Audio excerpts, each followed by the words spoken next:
Hi, this is the behind the scenes of my film The Devil's Ballet. This BTS was made over the span of 5 months, so sorry if there are any inconsistencies. So, what was my plan for this film? It started out as being called Contrast, then A Talk with Death, then Hellscapes, and then so many other things. Going into it, all I knew was I wanted to make something cool and confusing. I finally landed on the idea of having half of it being the good side of life and the other half being evil. Let's start with the peaceful section. The music for this was composed by someone by the name of Ignaski. I pretty much just asked for something beautiful, and that is exactly what I got. I highly recommend him if anyone ever wants to get some nice music done for a video. The idea of the dancer came after I watched a recording of Swan Lake. I started out with this character who I show the making of later on in this video. There was just simply a black background and a wooden floor for the set, and then I animated him. There are only 4 shots of him dancing, however I filmed over 30 and picked from the best ones. I then committed the greatest sin known to animator by using some frame interpolation. My defense of this is that the character was moving so slow that the frame interpolation would not have to account for ease in and ease out, meaning I could skip one of the usual big downfalls of frame interpolation. The curtains and light ray were both just 2D elements that I added in after. Next we have a few CG shots. I had never touched Blender before I made this, so it was really a big learning curve. I worked out a model, texture, animate and light a scene, and this took me about 2 months of on and off learning. This shot with the swan features a swan that I modelled and textured, as well as a lake model which I downloaded and retextured to my own liking. The gates to heaven in this shot and the clouds were also downloaded, however I did make some adjustments to the model and the texturing to make sure it was more what I wanted. And in the end I found a nice mix of gold and brown for the colours of the gate. This shot of Jesus on the cross was comprised of some real elements that I photographed and then cut out, as well as a large mountainscape that I downloaded and retextured. Next we have the cutaway to the Skull Man. First I made the Skull Man. I started off with an armature from Animation Toolkit, then its shoulders broke but I fixed them. Turns out my armature was from a whole dodgy batch of parts. Then I wrapped it in sealing tape and used foam to bulk out the body. Then it just sat in my drawer for a few months because I had no clue what to do with it. However, I got some inspiration and I got this head from Amazon and designed it to my liking. However, the scale just wasn't right. I tried making my own clothes for this character and it worked pretty well, but later they were mostly replaced with some Barbie clothes. The skull is a pre-made model, which I then just painted up and attached to the body, and finally the hands just have some animation wire wrapped around them. There is also this chair which I cut a hole into to secure the character, and then just some simple paint finished it off. The backdrop was a black piece of fabric and a dummy light.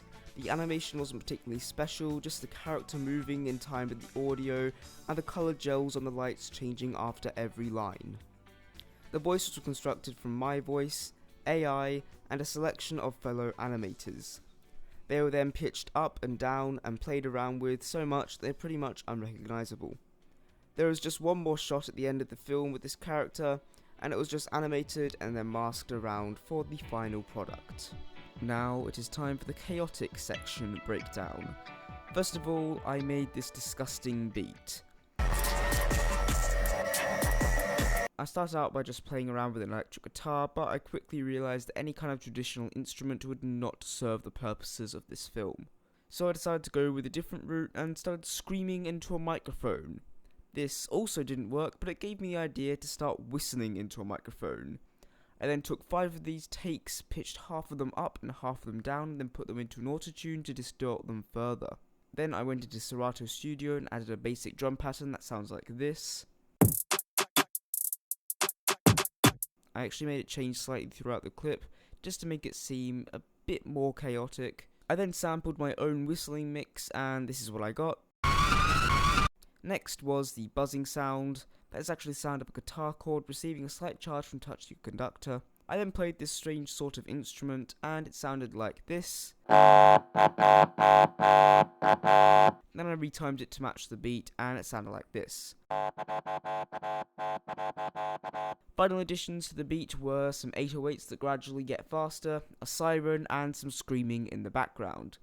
Now that the boring stuff is out of the way, we can get into the animation side of this section. The animation was all largely inspired by Mad God by Phil Tippett, which has got to be one of my favourite movies. There is the base idea of chaotic things happening, however there is also a kind of story I made up just for a bit of fun. This character commits homicide, he is then sent to burn in hell for his crimes, then he escapes and runs away before being captured once again. This character has a wireframe which I then covered in a generous amount of string.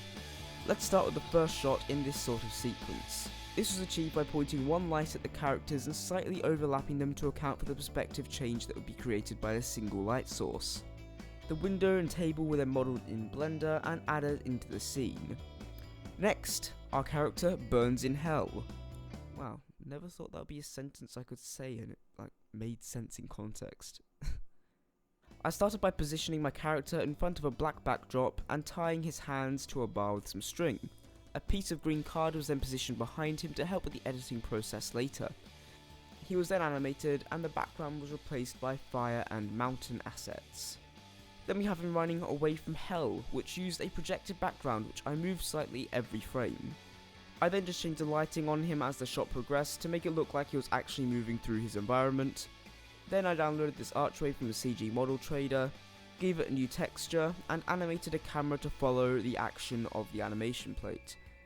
The final two shots of this sequence were really simple. I just animated the character crawling along some brown clay, and then added some fiery effects. A neat trick I picked up while working on this, which helps to add texture to otherwise boring shots, is adding a still image on a blending mode to project over the animation plate. It just helps to make it more interesting. Then there are just two more shots which were not really part of the story. This one shot was using the same swan model that I modelled for the previous swan shots. I then changed the colour of the background and then just ran a simple explosion sim on it. The Jesus growing horn shot was comprised of a few simple still images that I captured of the cross and the character. Then I downloaded and lit a 3D mounted environment and rendered that out, and I just put all of those elements together. The actual horns themselves were animated in Krita, which is a 2D animation software, and then they were just placed on top. A nice detail that I added that I don't imagine anyone will ever notice, but I thought it was cool, was the way the clouds moved in these two shots. In the calm section, which represented what people think art should be, the clouds were moving from right to left. In this sequence they move from left to right. In film theory, when the character moves from right to left, the story is digressing. However, when they move from the left side of the screen to the right side, the story is progressing.